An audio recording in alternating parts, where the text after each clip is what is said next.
안녕하세요. 저희 영광검색어 청취자 여러분. 우리의 영검님들. 예. 갑자기 애칭을 붙여보기로 했어요. 뭐라고 하지? 영검님들. 아무튼. 여러분의 요즘에 핫이슈는 뭔가요? 그러니까 저희가 항상 매주 핫이슈에 대해서 얘기를 하잖아요. 그래서 저는 곰곰이 나의 핫이슈가 요즘에 뭐지? 라는 생각을 했는데 생각해보니까 지난번에 방송을 한 적이 있었던 프로듀스 101에 제가 잔인하게도 빠져있어가지고 이 핫이슈에서 어떻게 하면 벗어날까 전 요즘에 곰곰이 생각하고 있거든요. 그게 핫이슈에서 벗어나기 위해서 늘 어떻게 할까라는 핫이슈에 요즘에 빠져있는 것 같아요. 그래서 여러분들의 요즘에 핫이슈는 뭘까라는 게 갑자기 문득 궁금하더라고요. 저희가 매주 이렇게 핫이슈에 대해서 얘기를 하면서 서로의 핫이슈는 공유하지 못했던 것 같아가지고 세미님은 있으신가요 요즘에? 특별히 뭐 신경 쓰고 있거나 관심 갖고 있는 거는 없는 것 같긴 한데 없는 것 같긴 한데 요즘에 그 뭐 벤야민을 계속 읽고 있어서 발터 벤야민의 뭐 책도 그렇고 뭐 거기에 대한 뭐 2차 문헌들을 좀 열심히 읽었어요. 굉장히 학문적인 저도 프로듀스 101 얘기했는데 왜냐면 이해가 잘 안 돼서 가장 이제 단순한 이유는 이해가 잘 안 됐기 때문에 저는 주로 어떤 뭐 책이나 영화를 볼 때는 이게 질문을 던지는 책이나 영화를 좋아해요. 질문을 던져서 내가 그 질문에 대한 해답을 찾게 이렇게 부추기는 책들이나 이제 영화가 있거든요.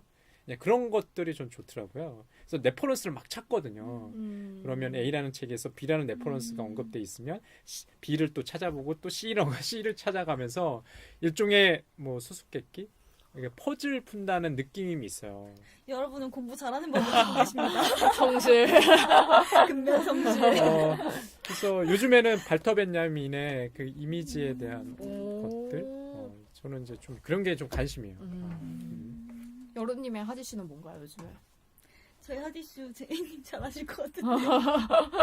뭐죠? 모르겠는데요 저? 저는 약간 아주 사적이지만 뭔가 위기 상황이 제게 닥쳤을 때 그걸 제가 어떻게 극복하고 나아가고 있는가에 대해서 요새 되게 고민할 만한 사건이 있어서 그거에 대해서 되게 생각을 많이 하고 있어요. 제가 여태까지 어떻게 해왔고 내가 그 방식을 유지하고 있는지 변화하고 있는지 되게 많이 생각했는데 그게 굉장히 사적인 문제라서 굉장히 많이 힘들었어요. 너무 사적이라 뭐 속 시원하게 얘기할 수는 없네요. 저만 굉장히 단순한 어떻게 하면 프로듀스 101에서 빠져나오지? 라는 생각을 하고 있었군요. 하지만 이번에 저희 연관 검색어에서는 우리 셋 모두가 공유할 수 있는 아나키라는 약을 안 쓰고 아이를 키운다는 사람들의 모임, 그 아나키라고 불리는 거를 한번 가져와 봤는데요. 이 문제에 대해서 혹시 알고 계셨었나요? 저는 한 지난주인가요? 아마 그 신문 뉴스에 보도가 됐던 걸로 알고 있어요. 이 사이트 아마 이제 그 카페죠. 그 커뮤니티 사이트가 좀 논란인가 봐요. 왜냐하면 그 지금 뭐 제이님께서 이제 언급하셨던 것처럼 커뮤니티에 도는 의학 정보를 갖다가 맹신해서 벌어지는 불운이죠, 불운. 이런 것들을 좀 봤는데 굉장히 좀 안타까워요.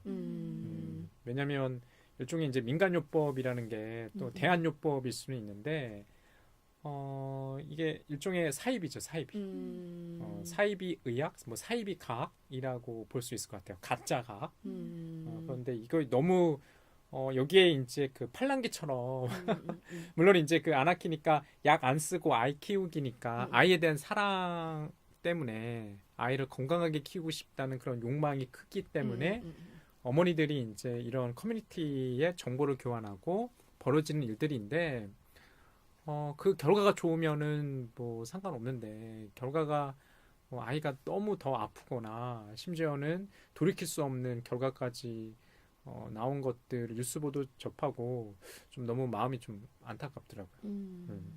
저 같은 경우에는 제가 한 커뮤니티 카페에 가끔 들어가서 이렇게 보는데 여성들이 많이 모여있는 부정적인 그런 건 아니고요. 논란이 될 만한 그런 곳은 아니고 그런 데서 많이 보는데 오늘 갑자기 아나키가 굉장히 많이 올라오더라고요. 거기도 유부녀 분들이나 육아 하시는 분들도 계셔가지고 막 올라와서 봤는데 전 좀 재밌었던 게 아나키에 대한 사전 정보가 하나도 없이 그걸 그냥 글을 봤는데 약간 그걸 믿는 건 아닌데 거기서 아나키에서 가장 많이 문제가 되는 게 숯가루 맞아, 복용시키는 맞아. 거거든요. 아이한테.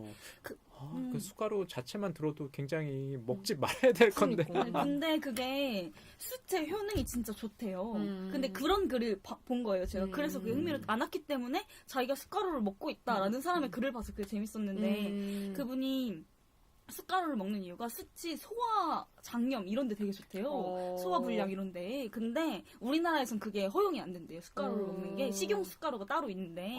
근데 해외 경우에는 그게 가능해서 아예 캡슐로 이렇게 알로 나오거든요. 그런데 그게 아이허브 이런 데서 쉽게 살 수 있는 거예요.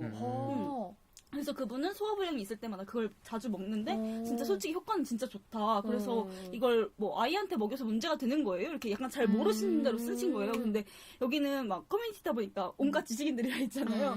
근데 그 숟가루의 효능이 장을 활발하게 하고 소화를 활발하게 하는 게 좋지만 숟가루가 온몸에 있는 영양분을 다 배출시킨대요. 그래서 이렇게 소화불량이 있을 때 그걸 다 배출시키기 때문에 몸을 잠깐 안정시키는 거라고 하더라고요. 그래서 그 숟가루 캡슐이랑 다른 영양제랑 먹으면 진짜 효과가 0이라는 거예요. 그래서 같이 먹지 말고 텀을 두고 먹어라 이렇게 말한다고 하는데 그게 아이가 먹었을 때는 진짜 이게 기관이 발달하지 못한 상태에서 용량분이 나가는 거 진짜 너무 위험한 게 더 체감이 와닿더라고요. 그리고 우리나라 같은 경우에는 식용 숟가루 자체가 유통되는 게 불법이기 때문에 이 사람들은 식용이 아니라 공업용 그런 숟가루를 아이한테 먹였다고 하더라고요. 그래서 오히려 이런 다른 사전 정보들을 접하고 나서 이 사건을 접하니까 이게 더 크게 느껴지고 진짜 비상식적이다 이렇게 너무 끔찍하게 느껴졌어요. 아나키 저는 제가 이거를 한번 얘기해보자고 해서 제안했던 거잖아요. 저도 예. 자세히는 잘 몰랐는데 저도 그냥 요즘에 아나키가 대체 뭐길래 사람들이 얘기를 많이 해가지고 뭐지 하고 저도 찾아보고 안 거였거든요. 근데 이번에 뭐 그것이 알고 싶다 이런 데서도 이거에 대한 제보를 받겠습니다. 이런 것도 되게 많고 요즘에 되게 얘기가 많이 돼가지고 한번 제가 제안을 해봤는데 아예 시작은 그러니까 이게 조금 뭔가 공론화가 된 거는 네이트판에서 예. 아이 열이 39도인데 방치한 아내랑 이혼하고 싶습니다. 라는 그 글 때문에 지금은 삭제가 됐대요. 그 글이. 그걸로 시작이 됐다고 하더라고요. 그리고 그 카페를 주도하는 분이 김효진이라는 한의사인데 그 네. 한의사가 그 전에 TV에 출연을 했었대요. 그러니까 원래도 책을 야간 쓰고 아이 키우기. 이것까지는 문제가 없었고 그리고 SBS에서 항생제의 두 얼굴이라는 다큐멘터리에 나와가지고 이렇게 전문가로서 이렇게 얘기를 했나 봐요. 그거를 예. 시작으로 해가지고 이분이 카페를 만들면서 이렇게 극단적인 상황까지 온 것 같더라고요. 그래서 저는 이 문제를 보면서 이 언론의 힘이라는 게 엄청나다는 생각이 들고 이분이 어찌됐든 한의사고 그 하얀 가운을 입었다는 거에 사람들이 엄청 맹신하게 될 수밖에 없는 요소라는 저는 생각이 들더라고요. 지금 이제 그 제이님께서 얘기하셨던 것처럼 저는 야간 쓰고 아이 키우기 아나키 일종의 뭐 사태죠. 이 사태를 보면서 두 가지 생각이 들었어요. 하나는 이제 미디어의 파급, 단순히 미디어에 노출됐다는 그 이유로 물론 전문가라는 타이틀로 나오지만 그 사람이 모든 영역의 전문가는 아닐 거 아니에요. 그러니까 이 전문가를 너무 맹신한다는 것이 하나가 있고 미디어의 파급이라는 게 좀 무섭다는 생각도 들어요. 그러니까 우리가 생각하기에 지상파 방송국에 나오는 프로그램에 뭐 아침 방송이든 아니면 무슨 뭐 다큐멘터리든 나왔다는 걸로 그 사람에 대한 어떤 아우라가 생기는 거죠. 그 사람의 어떤 신뢰, 특히 이제 저희 같은 경우 이미지 시대니까 이런 것도 저희가 이제 고민할 볼 이유가 왜냐하면 일종의 영상을 소비하는 데 있어가지고 하나의 이제 징후처럼 보이거든요. 좀 무섭다는 생각이 들어요. 무섭다는 생각이 들어요, 솔직히. 그 카페에서도 그러니까 이 한의사분이 주축이긴 한데 그래도 이걸 관리하시는 관리자분이 있을 거 아니에요. 근데 그런 분들한테는 일반인인데도 맘닥터라고 그러니까 의사라는 호칭을 붙여주는 거예요. 그러니까 거의 유사 의료 행위를 하는데도 그거에 대한 문제 의식이 전혀 없고 그러니까 맘닥터라는 그 말 한마디 때문에 사람들이 다 맞아 맞는 것 같아요. 약간 이렇게 점점 이렇게 뻗어나가는 이 줄기들 이게 걷잡을 수 없게 된 것 같다는 생각이 저는 많이 들더라고요.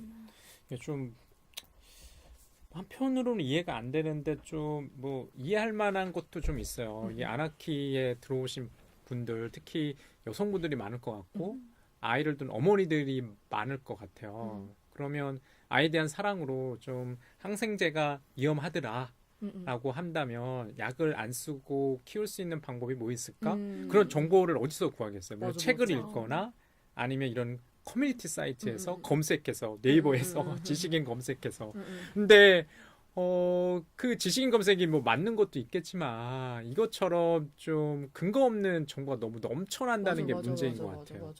맞아. 심지어는 그러고 요게 보면은 상술과 또 결합되잖아요.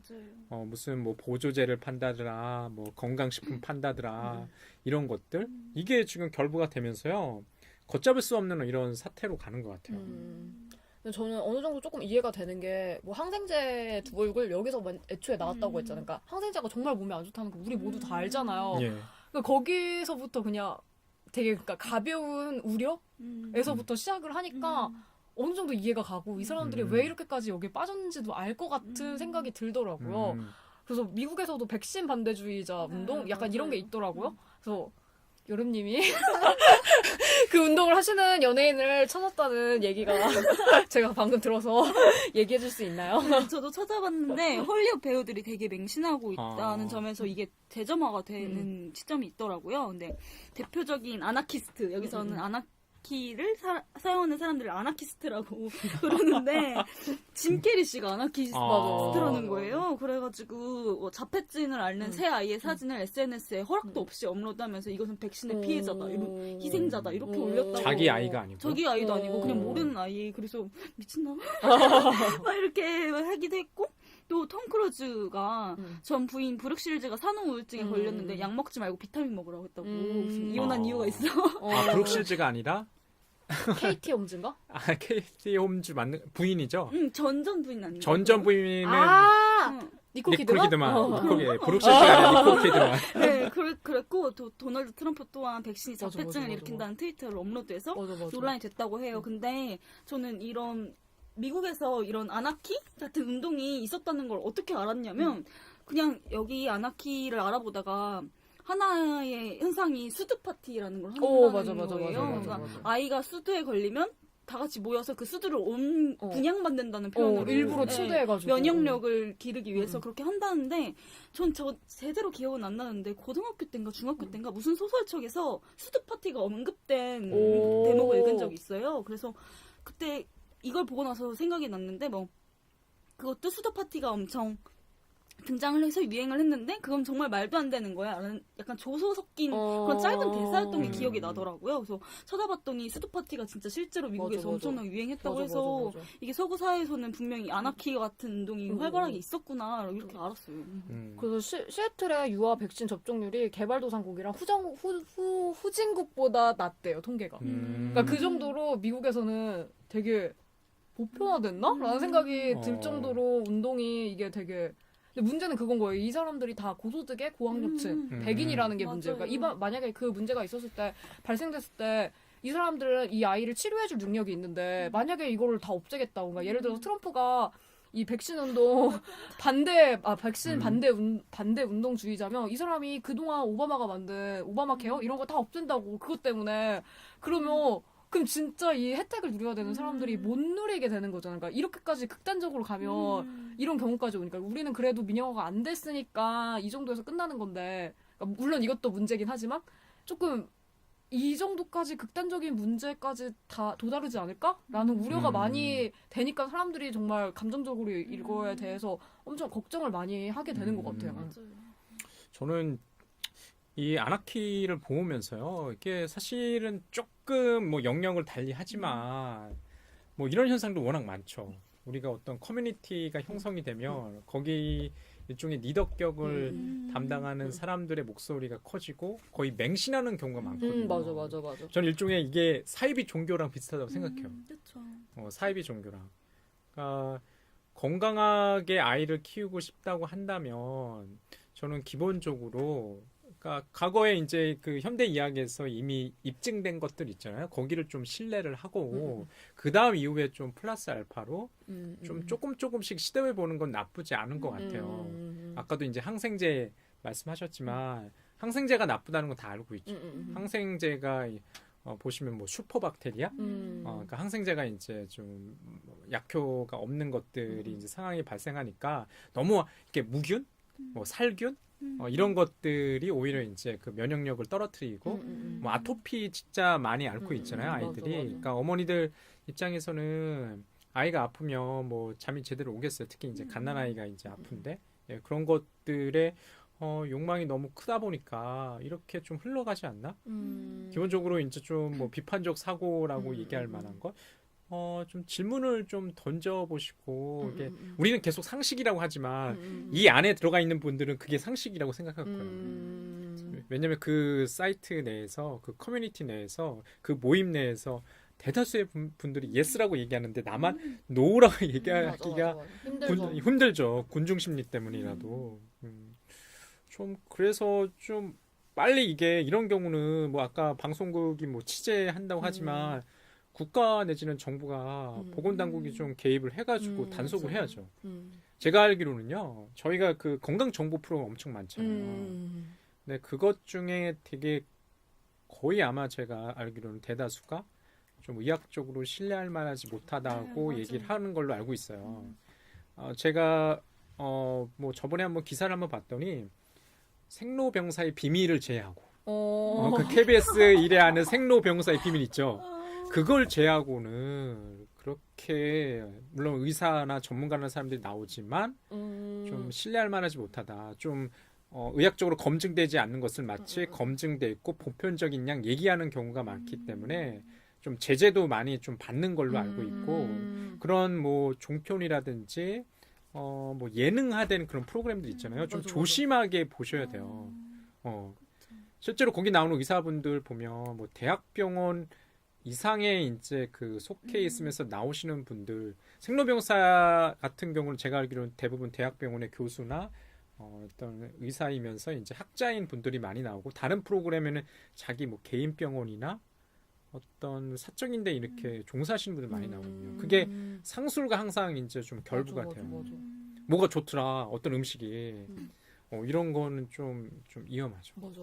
근데 이런 게 의학 프로그램이나 아나키를 제외하고도 그냥 상식적으로 통용되는 그런 민간요법 같은 게 너무 많은 것 같은 게 저도 어제 그냥 아무 생각 없이 기사 보다가 네이버 그냥 메인에 떠서 봤는데 모유수유 여자들이 할 때 먹으면 안 되는 음식들이 있잖아요. 근데 저도 그냥 그렇게 생각했던 건데 막 식혜 먹으면 안 된다고 엿기름이 모유가 잘 안 나오게 만든다고 해가지고 식혜가 안 되고 매운 음식 안 되고 커피 안 되고 저는 그거 되게 당연하게 생각했거든요. 당연히 아이한테 가니까 그래서 나는 아이 낳으면 내가 좋아하는 닭고기도 못 먹겠다 이렇게 생각했는데 그게 다 정말 속설이라는 거예요. 아무런 그게 없다는 거예요. 근데 그게 정말 할머니부터 엄마부터 저한테까지 아이도 없는 저한테까지 되게 상식처럼 통용됐는데 그게 아니라고 김치 드셔도 돼요. 오히려 그게 건강을 해칩니다. 뭐 이렇게 하니까 진짜 이런 아나키랑 비슷한 거잖아요. 마찬가지로 이런 현상이 보편화돼 있구나 느꼈어요. 그래서 되게 민간요법이 아닌데도 불구하고 한의학 같은 거는 정말 그분들도 학부 때부터 해부하고 과학적으로 배우는 건데 약간 이런 문제들 때문에 약간 폄하될 수 있다는 우려 같은 것도 갑자기 문득 드는 것 같아요. 정말 진짜 검증되는 것도 있는데 그럼에도 불구하고 이런 또 우려들이 많으면 또 그것마저도 희석시키는 정도가 돼버릴 수밖에 없으니까 그런 것도 되게 우려가 많이 되고 걱정이 많이 되는 것 같네요. 네. 한의사협회에서 고소하셨다고. 맞아. 할 만한 것 같아요. 근데 진짜. 저는 항상 이런 사태를 보면은요. 칼 세이건의 책 중에 이제 그런 책들이 있어요. 제목이 악령이 출몰하는 사회라는 책이거든요.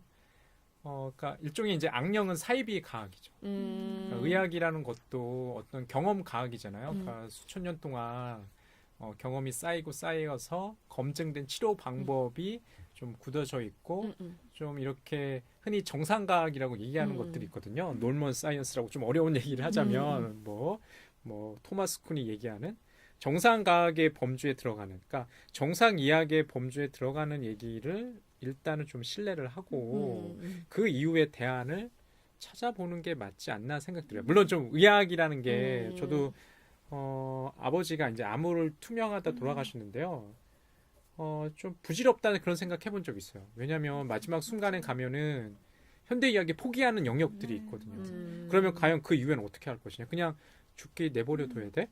이렇게 질문 던질 수 있잖아요. 그러면 당연히 뭐 대체의학이나 뭐 대안의학을 찾을 수밖에 없어요. 한의학도 뭐 서구사에서는 한의학도 일종의 대체의학으로 들어가요. 그게 이제 정상의학처럼 우리 현대의학, 서구의학으로 들어가는 게 아니거든요. 그러니까 뭐 침술이나 이런 것도 다 대체 이야기인 거죠. 대체 이약. 근데 그게 하나의 어떤 치료로서 가능성을 넓혀준다고는 생각을 하는데 저는 좀 더 좀 이 방송을 듣는 이 영검 청취자 여러분들도 마찬가지고 저희도 마찬가지고 좀 질문을 던져보는 게 좋을 것 같아요. 특히 생명과 관련된 거 아까 맨 서두에 얘기하셨잖아요. 제이님이 뭐 어떤 남편분이 글 올려가지고 아이가 38도까지 열을 올라가는데 해열제 투여를 안 하고 병원에 안 가겠다는 아내 때문에 이혼하고 싶다. 내가 남편이랑 어땠을까? 정말 욕했을 것 같아요. 저런 뭐 이런 욕까지는 좀 아니지만 좀 무서울 것 같아요. 그쵸. 맞아. 무서울 것 같다는 생각을 좀 들어요. 그래서 저희가 힘이 있는지 모르겠는데 그래도 저희가 저희의 공통적인 핫이슈인 걸로 얘기를 했으니까 많은 영검 청취자분들도 그렇고 많은 분들이 이 문제에 대해서 그래도 조금 많이 아셔가지고 주변에 혹시 아나키스트가 있으시면 진짜 은근히 많다. 생각보다 많을 수도 있어요. 6만 명인데. 아나키스트 무정부주의자가 아니라 아나키스트 모시면 그래도 이렇게 잘 이렇게 설득을 해주시고 그래도 어느 정도 극단적인 상황까지 치달지 않도록 우리가 계속 지켜봐야 되는 것 같아요. 그래서 그래도 저희가 이렇게 공통적인 핫이슈로 얘기를 했으니까 어느 정도 영향력이 있길 바라면서 저희 연관 검색을 마치도록 하겠습니다. 네. 안녕하세요. 저희 이번 영상 해부학은 가족이라는 테마에 맞춰 꼭 그렇게 굳이 테마에 맞출 필요는 없으나 그래도 요즘에 되게 사랑받고 있는 영화인 토니 에드만을 한번 가져와 봤는데요. 이 영화를 해달라고 하는 청취자분. 청취자 많진 않지만 그중 한 분이 토니 에드만 너무 좋았다고 한번 얘기해주세요 라는 예. 의견을 제가 그냥 들었어요. 제가 아는 사람 아닙니다, 참고로. 그래가지고 그런 것 때문에 가져온 건 아니지만 아무튼 어떻게 때마침 맞게 돼가지고 이렇게 토니 에드만에 대해서 저희가 얘기를 나눠볼 예정인데요. 이 영화를 저희가 가족 테마를 가져왔는데 이 영화를 추천해준 게 여름 씨였어요. 그래서 여름 씨가 되게 재밌게 이 영화를 본 것 같은데 혹시 소개를 간단하게 해주실 수 있나요? 사실은 가족 테마 했을 때 토니 에드만 생각하지 않았어요. 제이님이 그냥 시청자랑 토니 에드만 이렇게 했는데 생각해보니까 이걸 해야겠다 생각이 들더라고요. 내가 이 영화를 좋아했구나 이런 생각이 들어서 이 영화를 우선 하게 됐는데요. 우선 이 영화는 2017년 작품이고 마레나데 감독의 독일 영화 감독의 작품입니다. 마레나데 감독의 전작으로는 나만의 숲이라는 2003년 영화가 있는데 이거는 썬댄스 월드시네마 드라마 부분에서 대상을 탔다고 하고요. 에브리온 엘스라는 2009년의 영화는 베를린에서 은검상을 타셨다고 해요. 그래서 총 영화가 3편밖에 없는데 다 그래도 그러네요. 토니 에드만 같은 경우에는 칸 영화제 황금 종려상 후보였는데 엘리트? 약간 이렇게 했어요. 우선 토니 에드만 줄거리를 설명해 드리면 우선 루마니아에서 근무하는 딸 이네스는 생일을 기념해서 고향에 돌아가서 아버지 빈프리트를 만납니다. 이때 빈프리트의 이름은 전혀 등장하지 않지만 저도 영화 소개를 보고 알았어요. 네. 빈프리트는 약간 장난기 있는 되게 인물로 그려져요. 첫 장면부터 매사에 좀 진지하지 않고 천진한 태도로 뭐 학교 공연에 참여를 한다던가 분장을 서슴지 않게 한다던가 이런 반면에 이네스는 항상 일에 찌들어 사는 워커홀릭의 모습으로 드러나요. 근데 빈프리트는 집에서의 시간을 불편해하는 이네스가 가족들과 함께하는 시간을 피하기 위해서 전화하는 척, 회사 업무가 있는 척 하는 걸 목격하고 충격받는 정서적 충격이 드러나진 않지만 조금 움찔하는 모습을 보입니다. 그리고 이네스는 다시 루마니아로 돌아가고요. 빈프리트는 휴가를 맞아 딸한테 생일 선물을 그때 하지 못해서 생일 선물을 할 겸 휴가차 딸에게 방문을 하는데 갑작스러운 방문에 이네스는 아연질색 부들부들 합니다. 빈프리트, 그러니까 아버지의 등장으로 인해 딸 이네스는 업무상의 문제를 겪고 빈프리트와 크게 갈등을 하게 되고 빈프리트 아버지는 떠나게 돼요. 근데 나름의 죄책감이 있는 듯 없는 듯 이렇게 영화 속에서 드러나는데 이네스는 어느 날 갑자기 파티 자리에서 갑자기 아버지인데 가발을 쓴 아버지가 틀니를 끼고 여전히 평소에 끼던 틀니를 끼고 가발만 쓰고 나타나서 나는 토니 에드만이다 라며 샴페인을 따라주는 젠틀한 척하는 남성인을 만나게 됩니다. 이네스는 이를 토니 에드만으로서 인정하는가 안 하는가 그리고 이 아버지를 받아들이는가 안 받아들이는가가 이 이야기의 축이라고 할 수 있는 것 같아요. 저는 근데 이 영화를 하자고 말해준 게 그 청취자분이 이 영화를 가져온, 그러니까 말한 이유가 자기가 그분도 여성분이세요. 그래서 자기는 아빠가 정말 관종이라는 거예요, 자기한테. 그래서 자기는 이 영화가 너무 공감이 많이 됐대요. 그래서 어떻게 얘기할지 궁금하다 이런 얘기를 하더라고요. 근데 저나 여름 씨는 여자니까 어느 정도 저희가 맞아 진짜 아빠는 관종이야 이런 생각을 많이 했었거든요. 근데 세미님은 아들이잖아요. 그래서 궁금해요 어떤지 이 영화를 봤을 때. 저는 이 영화를 보기 전에 포스터를 먼저 봤어요. 제가 사석에서 좀 그런 얘기 했잖아요. 포스터가 이해가 안 되더라고요. 도대체 이 형상이 뭐지? 라는 질문. 그 다음에 이 평가가 굉장히 뭐 관객이나 일반 관객이나 아니면 평론가들한테 좋아요. 그리고 게다가 평론가보다도 일반 관객들이 이 영화에 굉장한 지지를 보내고 있더라고요. 물론 여기 감독인 마레나데가 꽤 재능 있는 감독 같아요. 여류 감독으로서. 뭐 가령 예를 들어서 아까 여름님이 소개하신 것처럼 3편의 장편 영화를 만들었는데 그 영화가 유수의 영화제에서 이제 상을 받을 정도로 독일 영화 여류 감독으로서 좀 각광받는 감독인 것 같거든요. 근데 이 이야기를 처음에 접했을 때는 아까 얘기했던 포스터에 대한 질문이 하나였고 이게 도대체 뭘까? 그다음에 두 번째는 왜 그렇게 아버지가 딸 주변을 서성거리지? 아까 간종이란 표현 쓰셨는데 그게 이해가 잘 안 됐어요. 그것도 그 미성년자인 딸이 아니라 성년이잖아요. 게다가 자기 나라인 독일에서 사는 게 아니라 루마니아에서 이제 열심히 일하고 자기 삶을 잘 꾸려가고 있는 딸인데 왜 저렇게 집착할까? 그걸 애착이라고 불러야 될지 집착이라고 불러야 될지 관심을 끌려고 굉장히 노력하잖아요.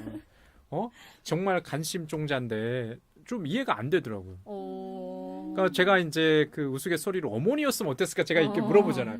어머니가 만약 딸 아네스를 찾아가는 그런 스토리였으면 어땠을까라는 생각도 들거든요. 엄마는 전혀 안 찾아갔어요. 저희 엄마 같은 경우는 전혀. 저희 엄마는 알아서 하겠지. 집에서 반찬 해놓고 그렇게 가진 줄가.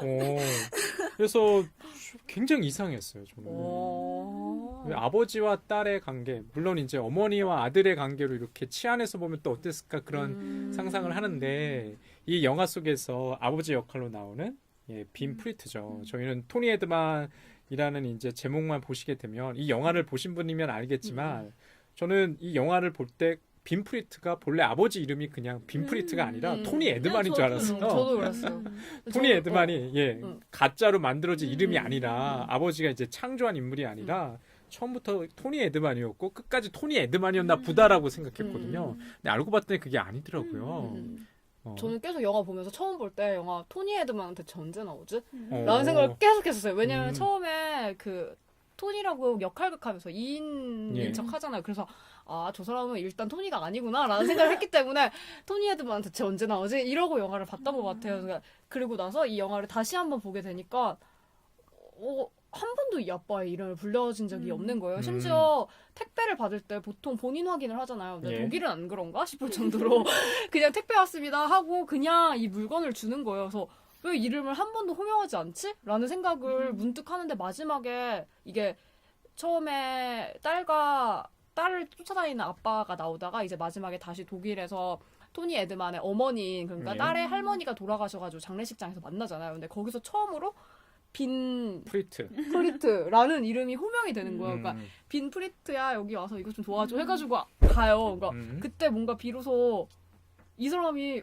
아빠가 아니었네? 그러니까 아빠가 아니라 빈 프리트라는 어떤 사람이었네? 라는 생각이 딱 드는 거예요. 그래서 되게 이름이 어찌됐든 제목이 나 다니엘 블레이크 저희 얘기한 것처럼 이름이라는 게 되게 중요한 것 같은데 영화 제목에서 그래서 충분히 이게 뭔가 의도가 있는 것 같다는 생각이 저는 들더라고요. 실제로 여기서 보면 딸인 아네스가 굳이 아빠를 부를 때 이름을 부를 필요는 없잖아요. 그쵸, 아빠라고 부르면 되니까. 그쵸. 고유명인 그 빈 프리트를 부른다는 것 자체가 굉장히 이상한 것 같아요. 근데 이런 문제를 좀 지적하시는 평론가들이 있더라고요. 가령 뭐 김혜리 씨 기자 내지는 그 이동진 씨도 자신의 글에서 이렇게 언급하는 것 같은데 이 영화의 제목이 토니 에드만인 것이 굉장히 좀 의미적인 면에서 상징적이다라는 거죠. 빈 프리트가 아닌 토니 에드만. 왜 이제 그 아버지는 아버지가 아닌 다른 인물을 창조했을까? 왜 이렇게 그런 가상의 인물로 딸에게 주변을 서성거릴까? 저는 아까 뭐 관종이라는 표현보다는 좀비라는 표현을 쓰고 싶은데 정말 아버지가 좀비물처럼 좀비 죽여도 계속 등장하잖아요. 저는 그런 느낌이었어요. 그러니까 초창기 이 영화의 초반부에 보시면 아이들과 같이 학교에서 이제 공연하는 장면이 좀 나와요. 이제 뭐 할로윈은 아니겠지만 이게 미국이 아니라 독일이니까 복장 자체가 그 좀비 복장을 하고서 이빨도 이제 좀비 이빨을 끼고서 나오는 장면들이 있거든요. 저는 그래서 오히려 이 영화를 다 보고 났을 때 그 이미지는요, 그 틀니라고 해야 되나, 그 이빨 가짜 이빨로 치장한 빈프리트, 토니 에드만의 이제 모습이 가장 선명하게 등장하더라고요. 그러니까 좀비라는 게 곰곰이 영검 청취자들 생각해 보시면 알겠지만 가까이 하기엔 멀잖아요. 아버지도 그런 건가 딸한테? 하는 생각을 했어요. 가까이 하기엔 이미 다 나는 컸는데 왜 저렇게 내 주변을 서성거려? 귀찮다는 느낌?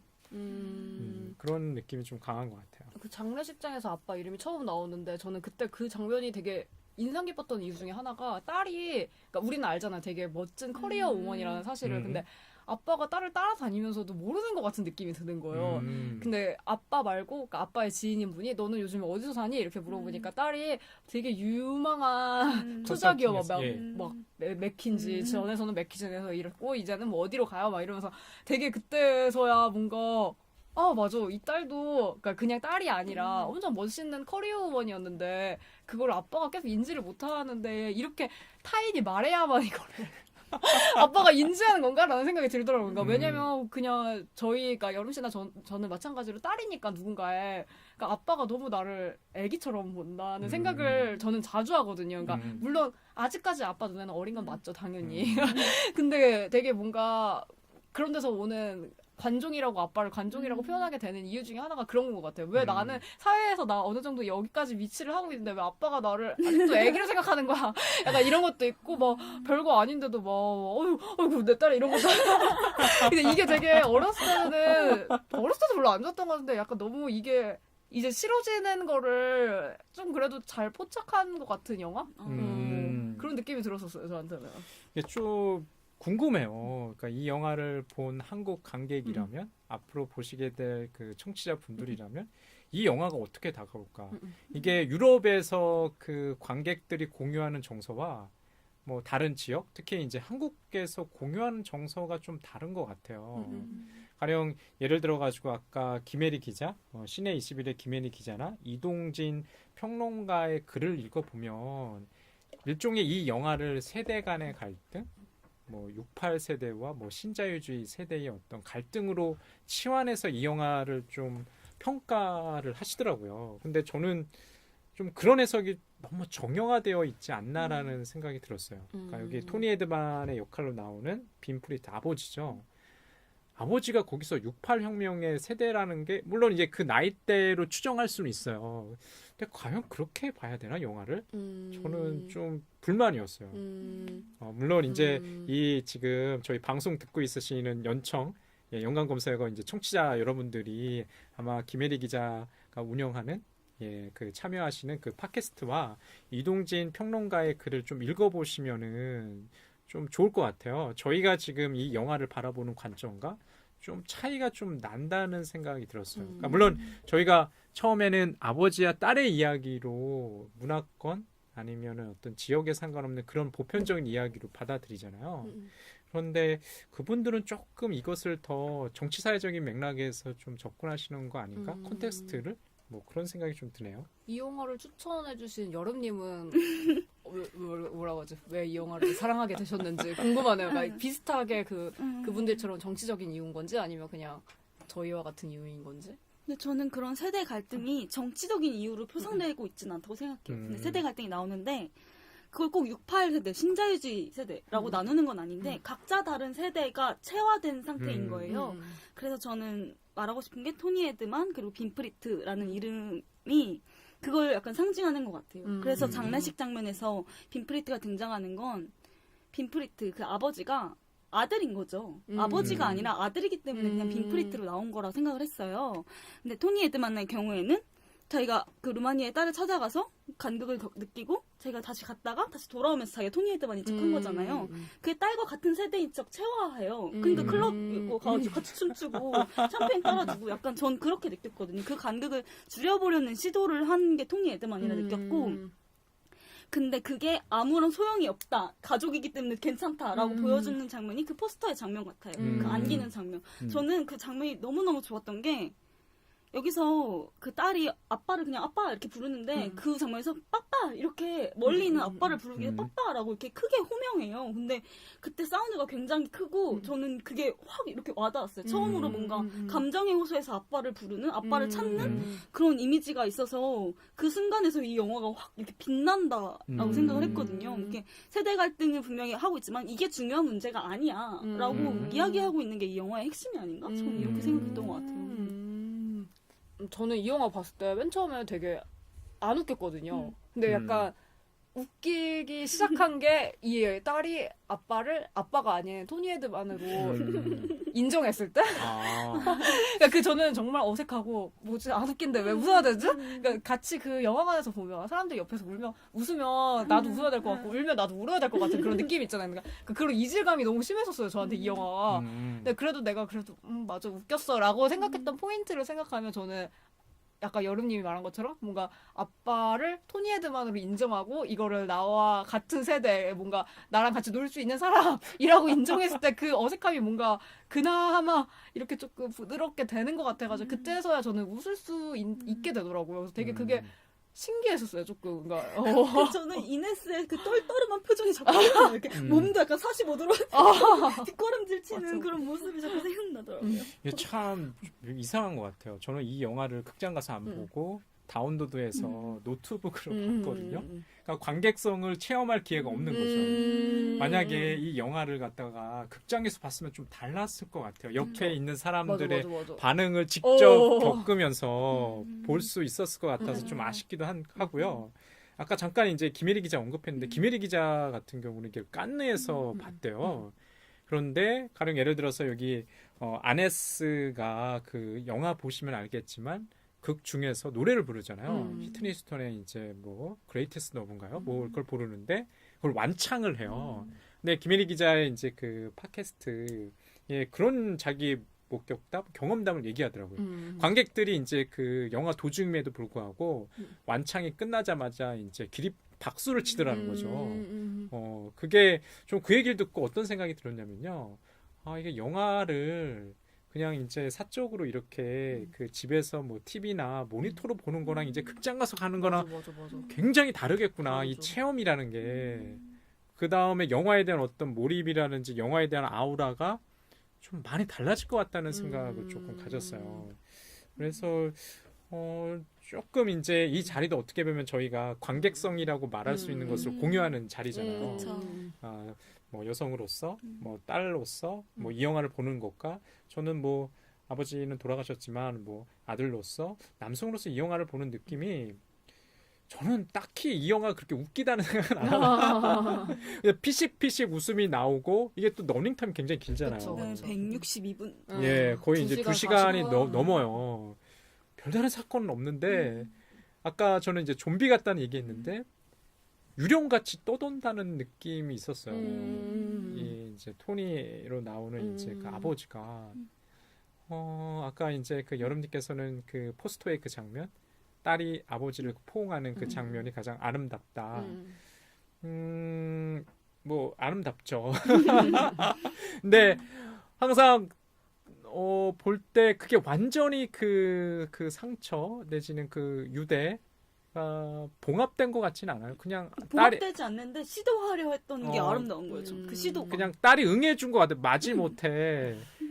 그래 아버지가 저렇게 노력하는데 내가 한 번 정도는 알아줘야지. 막 이런 느낌이에요. 저는. 근데 그게 그 탈을 써가지고 저는 그거 보면서 특이했던 게 다 밝아봤잖아요. 그 장면에서.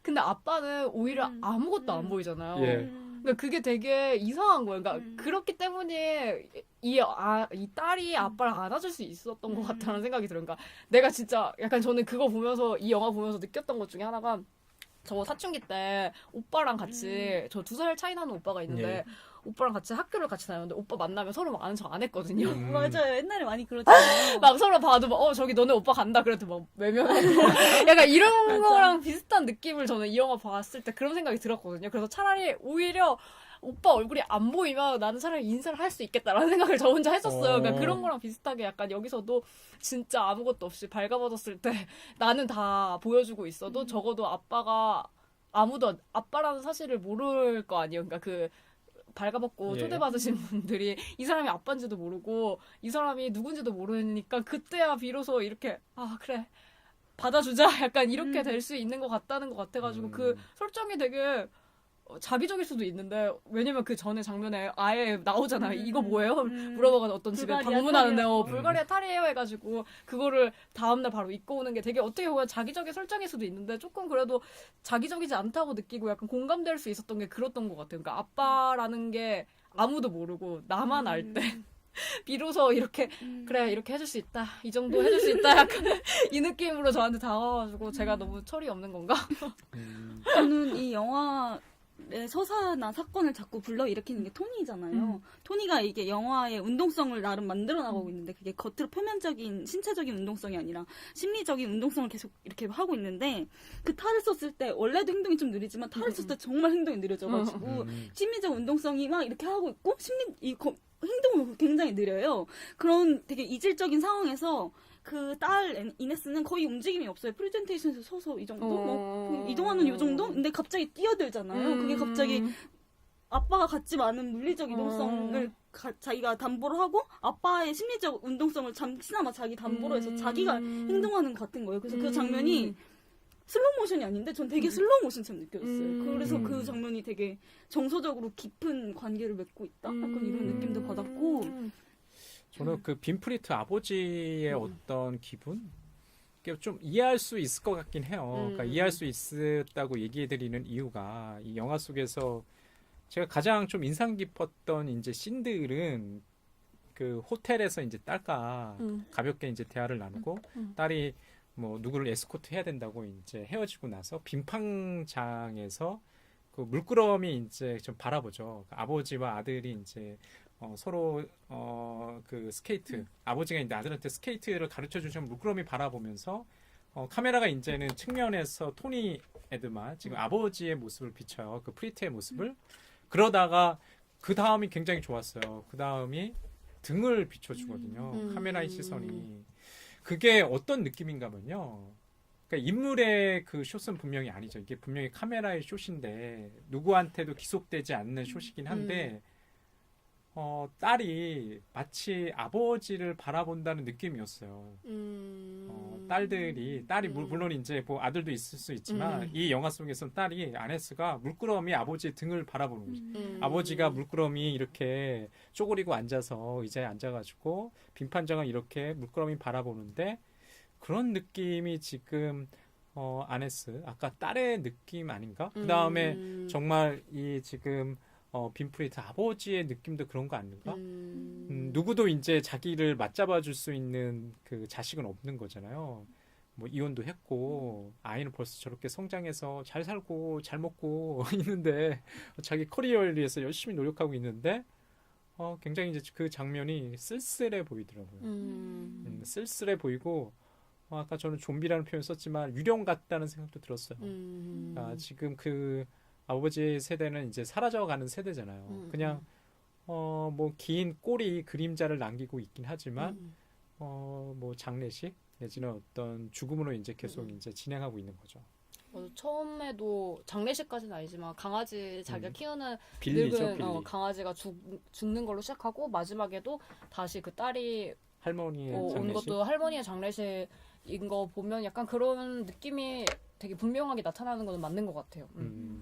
저도 이 영화가 아버지도 마찬가지고 죽음도 마찬가지고 사라지는 것에 대한 애도라고 생각을 했어요. 그게 저 아까 녹음하기 전에 말했던 것처럼 루마니아의 풍경이 자꾸 등장하는데 그 풍경이 거의 다 재개발 지역이라던가 모든 걸 공사하고 있거나 붕괴되는 그런 지점이어서 저는 그게 정치 사회적인 맥락을 떠나서 그냥 사라지는 것에 대한 애도가 필요하다라는 얘기가 있는 거 아닐까라고 생각을 한 게 이네스와 빈프리트가 싸우고 빈프리트가 떠나요. 그래서 이네스는 위에서 그냥 아빠를 이렇게 멀리서 바라봐요, 베란다에서. 그래서 아빠가 저 멀리 가는데 갑자기 이네스의 시선으로 보고 있는데 이렇게 고개를 돌리면 카메라가 위로 올라가면서 그 공사 현장이 막 보여져요. 그러고 나서 이네스가 몸을 이렇게 돌리는 것처럼 카메라가 다시 방 안으로 이렇게 돌고 이네스가 눈물을 훔치면서 그냥 이렇게 들어가 나오거든요. 근데 그게 아버지를 보면서 조금의 죄책감을 느꼈나?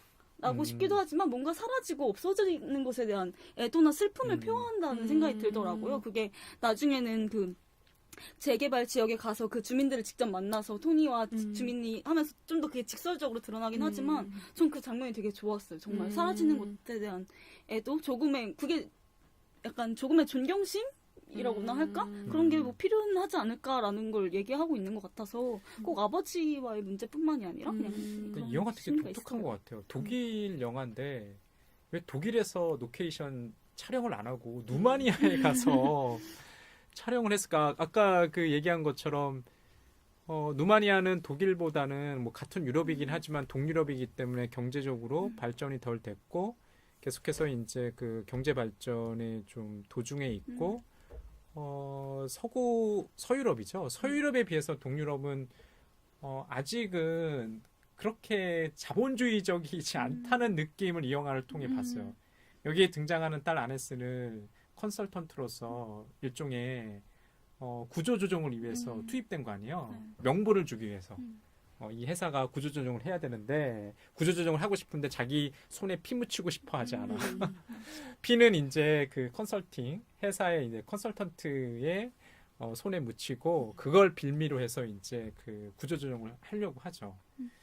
그래서 그런 생각이 들었어요. 왜 누마니아까지 와가지고 영화를 갖다가 촬영 장소로 선택했을까? 아까도 이제 아버지와 이렇게 그 쌍을 맺고 있는 게 누마니아의 어떤 이런 공장이라든지 그런 뭐 노동자의 모습이 조금 이렇게 엮어진다는 생각이 들더라고요. 근데 저는 전혀 생각하지 못했는데 이게 세대 문제 약간 이런 거를 전혀 생각을 못했거든요. 그러니까 좀 와닿지 않았었어요. 근데 지금 계속 이거를 녹음을 하면서 느낀 건데 만약에 그렇게 해석하면 너무 젊은 세대를 정형화시키는 거 아니에요? 그러니까 약간 그래가지고 그 약간 좀 불쾌한데? 왜냐하면 그러니까 저런 사람도 있고 이런 사람도 있을 수 있는데 뭔가 그거를 아빠와 딸이라는 걸로 표상을 하면 너무 뭐라고 하죠? 어떻게 보면 저희는 아직까지는 기성세대는 아니니까 조금 좀 불쾌한 것 같아요. 만약에 그렇게만 해석을 하면 약간 아닌데 약간 아닌데 약간 이렇게 생각이 되는 것 같아요. 물론 저는 아예 애초에 이 영화를 볼 때 그런 생각이 안 들어가지고 그런 느낌을 받진 않았는데 그렇게까지 68세대와 그렇게 하면 그렇게 하면 뭐 신자유 시대도 안 그런 사람도 있는데 뭐 저렇게까지 정형화 시킨다? 약간 근데 저는 좀 그렇게 아빠를 그런 식으로 아빠는 뭐 이 동네에 사는 사람들과 이렇게 접촉을 하는 사람인데 딸은 그렇지 않은 사람이야. 이런 장면들이 저는 약간 조금 뭐지 싶었거든요. 조금 왜 저렇게까지 저렇게 못된 사람으로 만들려고 하지? 라는 생각이 문득 들어가지고 그냥 그랬는데 그렇게 깊게는 생각을 안 했거든요. 근데 만약에 해석을 그렇게 영화를 본다면 기성세대가 비기성세대인 사람으로서 조금 불쾌하게 느껴지는 것도 있는 것 같아요. 지금 듣고 보니까 아버지를 계속 희생양으로 만들려는 것들이 있는 것 같아요.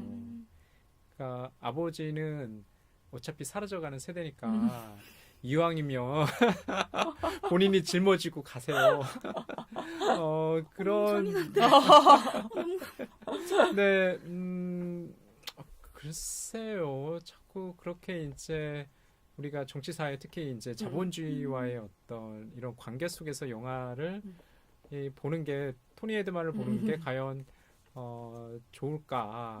저는 뭐 좀 제이님처럼 그런 생각이에요. 그건 좀 바람직하지 않은 것 같아요.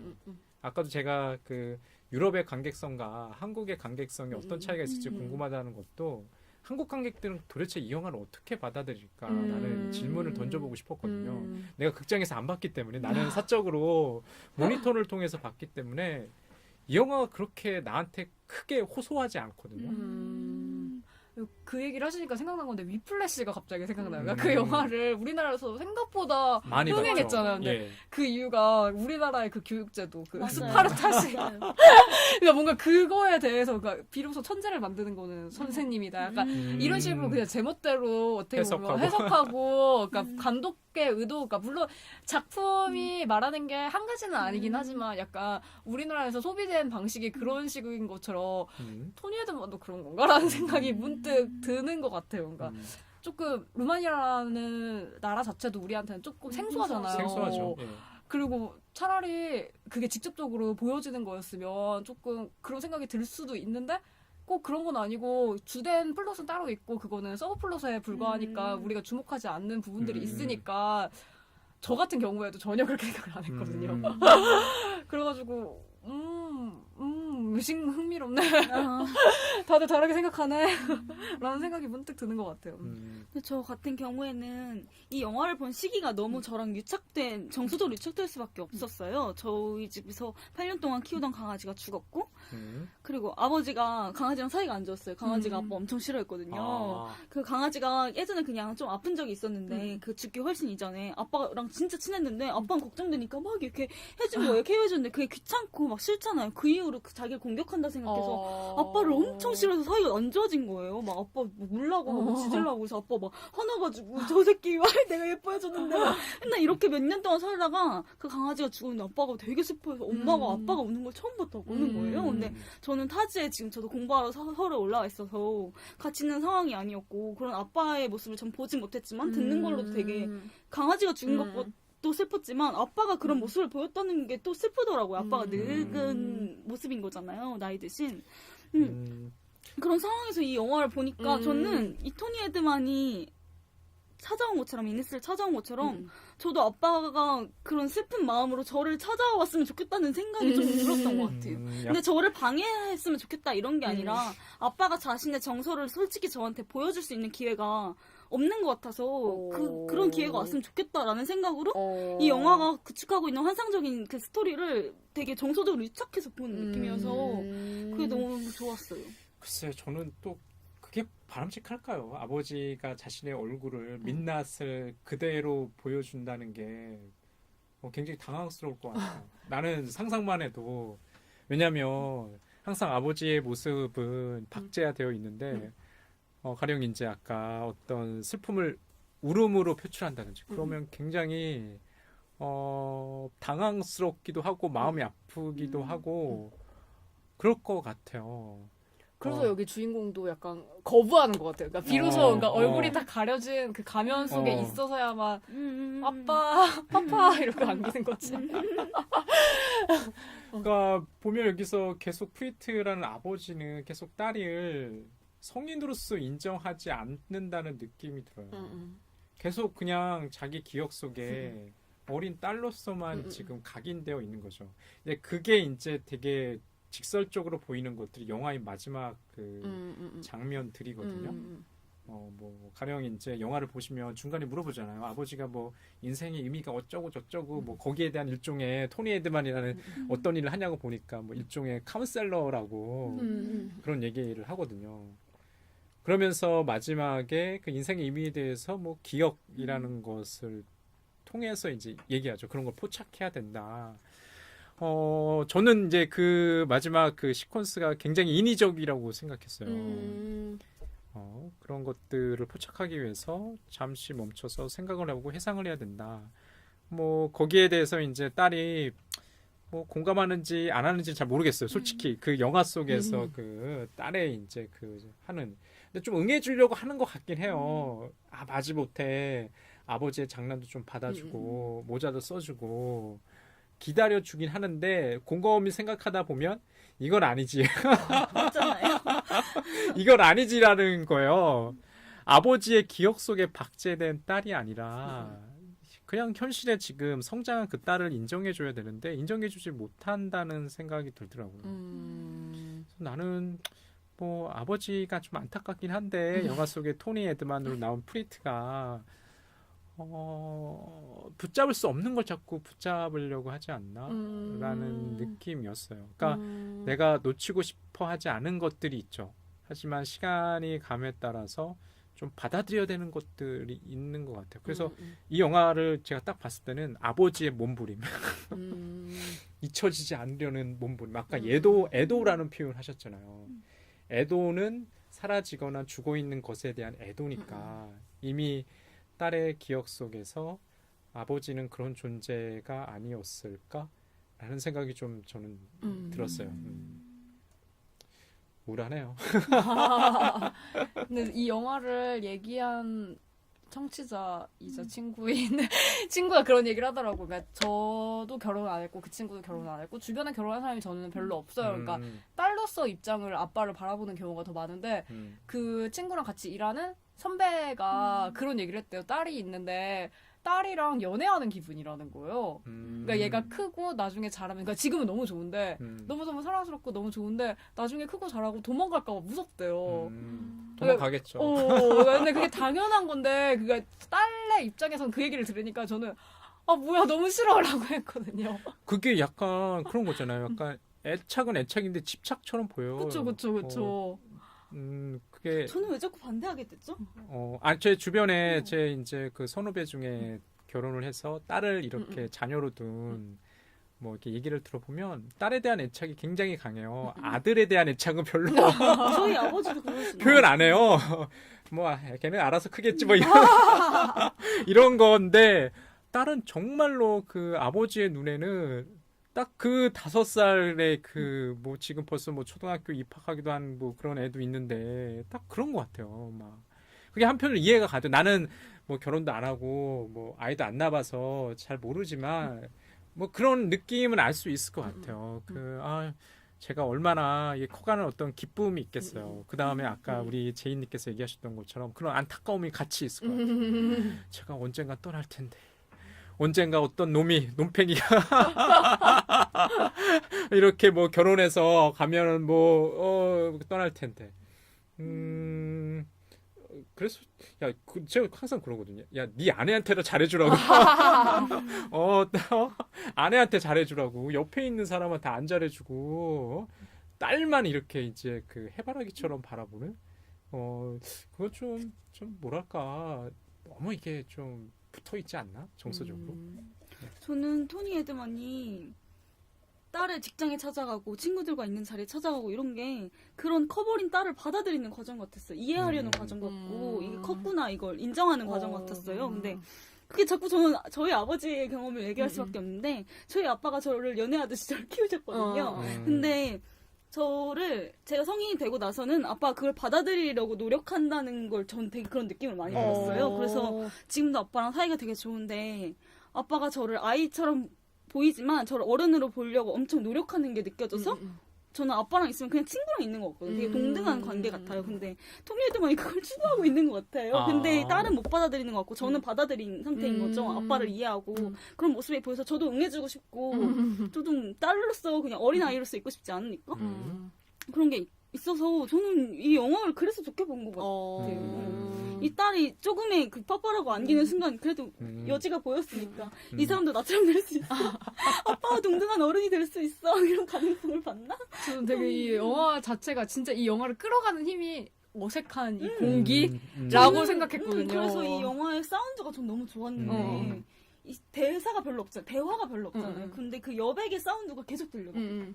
막 밖에서 사람이 걸어다니는 소리, 막 공사 소리 이런 게 저 이런 소리가 자꾸 기억났어요. 그게 이 어색함의 기류를 더 살려주는 그런 역할을 한 것 같아요. 노래가 이분이 그러니까 아네스가 부르는 노래 말고는 BGM이 하나도 없잖아요. 이 맞아요. 노래가. 마지막에 엔딩 크레딧이었어요. 그때만 있죠. 근데 제가 듣기에는 그 엔딩 크레딧이 더 큐어라는 밴드의 곡이래요. 근데 감독이 뭐 사전 인터뷰에서 그런 얘기를 했다고 하더라고요. 이게 이제 딸이 그 딸이 이제 부르는 노래 그런 것들이 있다. 아까 가령 극 중에 부르는 휘트니 휴스턴의 그 노래는 아버지 세대의 노래고 그 다음에 마지막에 엔딩 크레딧도 큐어가 정확하게 제목은 잘 모르겠는데 그 노래는 이제 딸이 노래다 이렇게 인터뷰를 했다고 하더라고요. 그러니까 그것도 그렇고요. 조금 좀 질문이 있어요. 저는 여러분들한테 이 영화 갑자기 끝나잖아요. 그러니까 지금 곰곰이 생각해 보니까 토니 에드만이 갑작스럽게 등장했다, 갑작스럽게 퇴장한다는 느낌이 있어요. 저는 처음에는 그게 굉장히 불만스러웠거든요. 뭐가 정리가 안 됐는데 갑자기 끝나버린 듯한, 무려 러닝타임이 2시간이 넘음에도 불구하고 아직 이야기가 더 남아있을 것 같은 분위기가 있었는데 끝나요. 그래서 지금 막 이제 여름님이나 제이님이랑 얘기하다 보면은 이 영화가 아버지라는 게 그런 것 같다는 생각이 들어요. 갑자기 등장했다가 갑자기 이제 퇴장하나? 그런 면에서 좀 마지막이 좋아 보이기도 해요. 그렇게 끝나는 게 오히려 더 적절하지 않았을까라는 생각도 들었거든요. 처음에는 이게 좀 불만이었거든요. 왠지 정리가 안 돼서.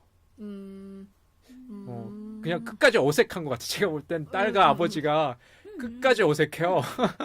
그래서 저도 그것 때문에 그냥 이 끝맺음이 나쁘지 않다고. 아, 그래요? 그것 때문에 좋았어요. 끝까지 어색한 거. 원래 그러니까 엄마 아빠. 이렇게도 어색하고 뭐 어쩔 수 없어. 근데 가족이란 게 그러잖아요. 전날에 엄청 싸웠는데 다음날 아침 같이 먹고 행복하게 잘 지내.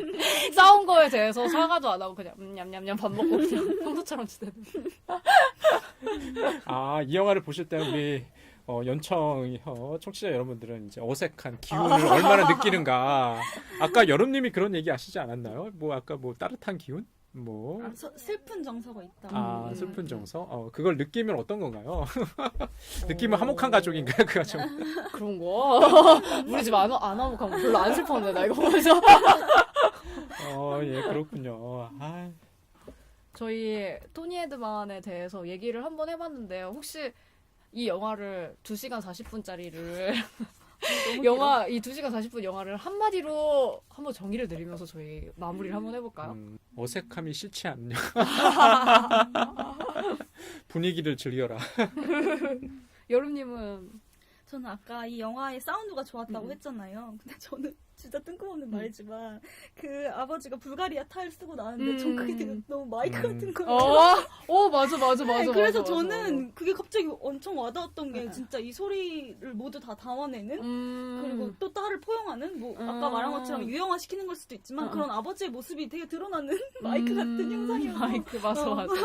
마이크 나를 흡수해주는 아버지 나를 흡수해주는 부모님 뭐 이렇게 생각했던 것 같아요. 근데 그게 흡수기도 하지만 크게 소리를 표현하게 해주는 어떤 해방구가 될 수 있는 거라서 조금 의미가 있었던 것 같아요. 저는 토니 헤드만을 이 2시간 40분짜리 영화를 한마디로 정리하자면 우리 연청 청취자분들과 함께 공유할 수 있는 영화.